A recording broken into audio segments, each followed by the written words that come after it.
মেয়েদের এই তিনটি ভুলের কারণে তাদের সংসার আজীবনের জন্য নষ্ট হয়ে যায়। যেই সমস্ত মেয়েদের মধ্যে এই তিনটি আলামত আছে, সংসার টিকবে না। 1 বছর 2 বছর 5 বছর পরে হলেও আপনার সংসার নষ্ট হয়ে যাবে। কারণ আল্লাহ সুবহানাহু ওয়া তাআলা নিজে বলছেন, কোরআন আল কারীম থেকে দলিল নেন।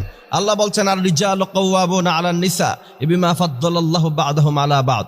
পুরুষদেরকে আল্লাহ পাক কুওয়াতান, শক্তি দিয়েছে বেশি। এরা মেয়েদের থেকে একটু বেশি আত্মমর্যাদাশীল হয়, মেয়েদের থেকে তাদের শক্তি সামর্থ্য একটু বেশি থাকে সাধারণত। সেই জায়গা থেকে কোনো মেয়ে যদি ভুল ক্রমেও এই তিনটি ভুলের মধ্যে পড়ে যায়, তার সংসার কিন্তু টিকবে না। খুব সাবধান। প্রথম নাম্বার হচ্ছে অতিরিক্ত জিদ। অতিরিক্ত জিদ যেসব মেয়েদের আছে, ওই মেয়েদের সংসার সহজে টিকে না। দ্বিতীয় নাম্বার হচ্ছে স্বামীর সাথে তর্ক করা।